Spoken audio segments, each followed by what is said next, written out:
I'm very pleased to introduce today's presenter, Michael Doherty. Mike's a professor in the Department of Psychology and chair of the Department of Psychology at the University of Maryland, College Park.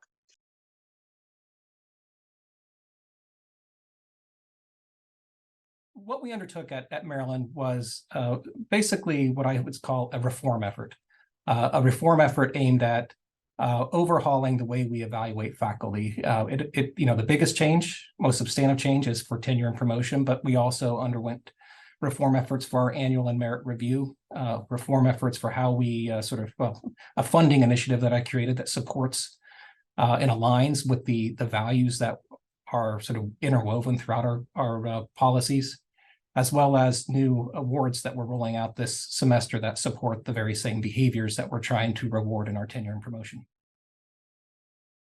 You can reframe this question as,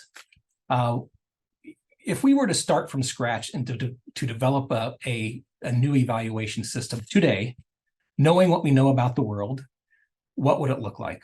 And this was literally the framing I took to my faculty. Like, there's nothing special about the way we've done stuff before. The only thing special about it is that we've done it before. But that shouldn't be justification for carrying forth with something that has problems, serious problems. Well, how can we develop an incentive system in which, if people are going to game, and they will, okay, we recognize that faculty are going to game, but what if we had an incentive system that when they did the gaming, it resulted in pro-social behavior, right? In other words, maybe if we could get them to game the stuff that our university values are about, that might be useful for moving our societal issues forward. We did not change anything that was historical in the sense of valuing basic science, recognizing that for much of the work that scientists do, we may never see what the true benefit is in our lifetimes. And so we didn't shut that off.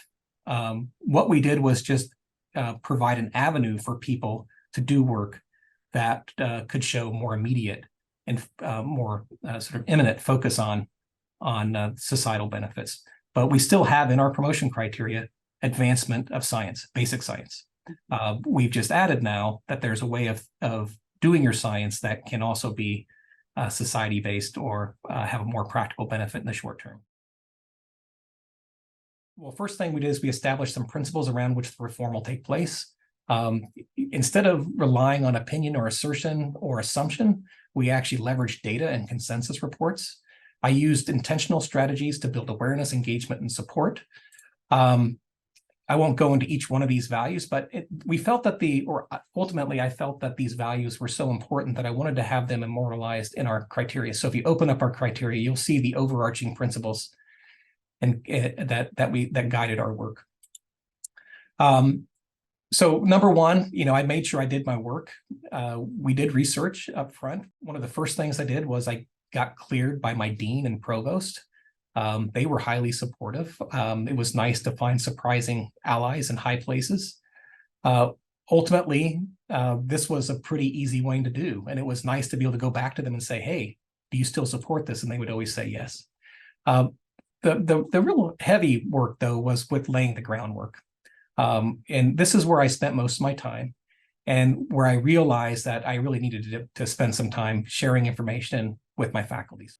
In terms of getting faculty on board, rather than starting with the whole faculty, which I learned from a false start wasn't going to work, I created a small, diverse working group that really focused on people who I thought were going to be easily persuadable, but might not necessarily have been in my camp.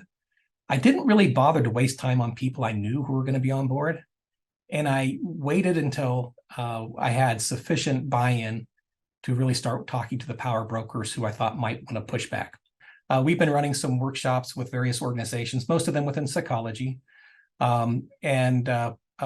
If anybody wants to do this at your institution, or if you want to do it through your society, please reach out to me or one of the other folks at the Open Research Funders Group.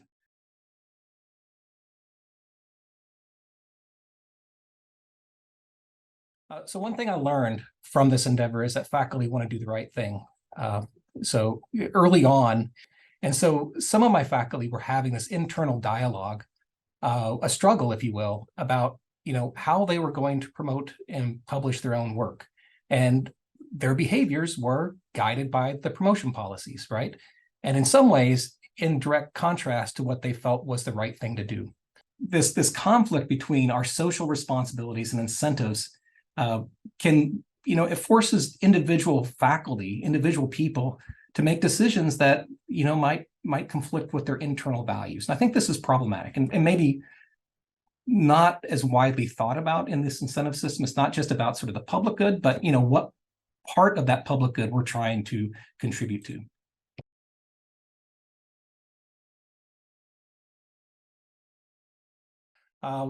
Another thing that I found was that after we went through this effort, many faculty were excited to be able to pursue new projects with the community. Faculty came forward to apply for funding for some of our initiatives that I would have never guessed would have applied or been interested in the topics.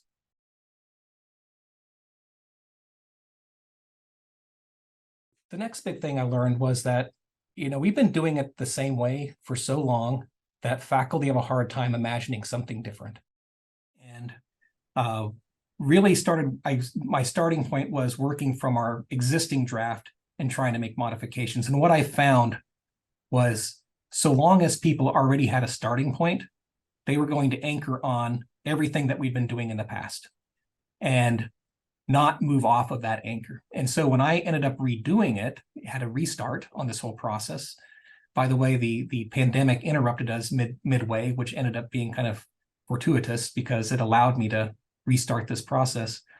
What we did was we started from a blank slate. I threw out the old ones. Don't let being worried about what your faculty are going to say be the thing that prevent you from doing it, okay? Yeah, we've been doing it for so long, but we can get people to imagine another way. It does take some time and effort, but the payoff is huge.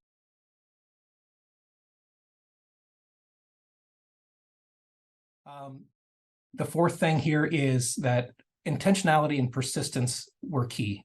That I didn't just walk into a room and say, hey, we're going to overhaul these policies, show people what we're going to do and have everybody sign off. It took a long time. It was literally about a 5-year process. The majority of that was socializing and educating faculty. Faculty are just accustomed to doing things in a particular way. And so it took some time and effort to socialize and educate the faculty so that they understood maybe the way we've done things in the past historically weren't optimal and maybe actually detrimental to what we were trying to achieve as a discipline and as a university.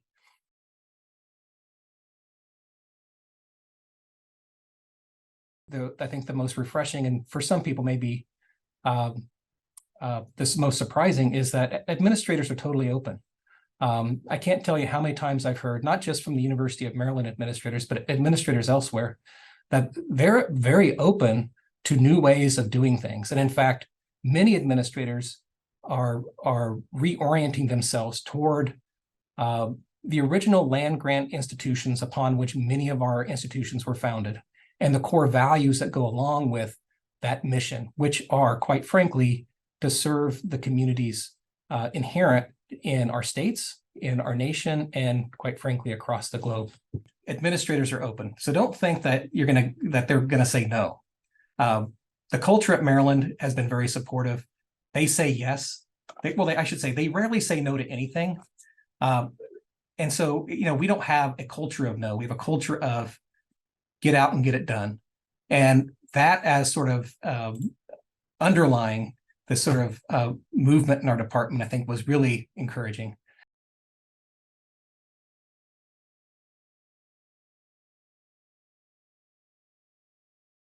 Many upper level administrators are looking for the departments to do this from the ground up. And one of the things I learned also is that many faculty are kind of waiting for the administrators to signal their approval. And so if I had to point to one thing that would be really, really important, it's that, having administrators, they don't have to mandate, oh, hey, you have to do this, but signaling that they are open and supportive of these types of reform issues would be huge. Because quite frankly, one of the things that I hear frequently is, well, we don't know if we can do this. And that was a question my faculty had. Are we allowed is the question I got. And I assured them we were allowed. But it would be nice if there were administrators who were more vocal about giving their support in very specific ways.